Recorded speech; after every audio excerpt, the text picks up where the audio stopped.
నాన్న, ఇప్పుడు మనం ఈ 2 లెక్కలు చేసినాం. 1 5 కన్నా చిన్నది అని, 1 కన్నా 5 4 పెద్దదని, 5 కన్నా 1 4 చిన్నదని మనం లెక్క చేసినాం. ఇప్పుడు ఇది తీసివేత చేద్దాం నాన్న. తీసివేత చేయాలంటే ఇది 1ల స్థానం, ఇది 10ల స్థానం. ఏం చేయాలి? ఫస్ట్ 1ల స్థానంలో తీసేయాలి కదా. ఇక్కడ చెప్పండి, 1 5 కన్నా చిన్నదా పెద్దదా తెలుసుకున్నారు కదా. ఇక్కడ మీరు 1 చిన్నదా పెద్దదా? చిన్నది. అంటే ఒక మాడి పండే ఉంది. 5 మంది ఉన్నారు ఇక్కడ. ఏమి ఈ 1 ఈయన ఒక్కనికే సరిపోతుంది. ఇంకా ఈ 4గురికి ఇవ్వాలి కదా మనం మాడి పండ్లు. ఇప్పుడు ఏం చేయాలి? మనం సరిపోవు కదా. ఏం చేయాలి? ఇక్కడ నుంచి అప్పు తెచ్చుకోవాలి. చూడండి నన్ను, అప్పు తెచ్చుకుంటున్నాను నేను. అప్పు తెచ్చుకుంటే ఎన్ని వస్తాయి మాడి పండ్లు? 10. ఇక్కడ 6 ఒక 10 పోయింది కాబట్టి ఎన్ని 10లు అవుతాయి? 5.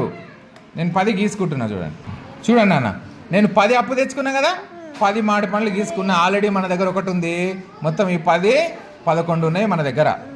11 మాడి పండ్లను వీళ్ళు ఎంతమంది? 1 2 3 4 5 మందికి ఇయ్యలేమా మనము? చూడండి, ఇచ్చేస్తున్నా. 5 మందికి కావాలి కాబట్టి 5 కొట్టేస్తున్నా. 1 2 3 4 5. ఎన్ని మిగిలినాయి చూడండి. 1 2 3 4 5 6 ఇక్కడ వేసేస్తా. ఇవి 6 మిగిలినాయి కదా, 6 వేసేస్తా. ఇక్కడ ఎంత ఉంది? 5 గీసుకోండి. 1 2 3 4 5. ఎన్ని తీసేయాలి? 1 2 3. ఎన్ని మిగిలినాయి? 1 2. అంటే దాని అర్థం చూడండి, 61 నుంచి 35 తీసేస్తే మనకి ఎంత వచ్చింది? 26.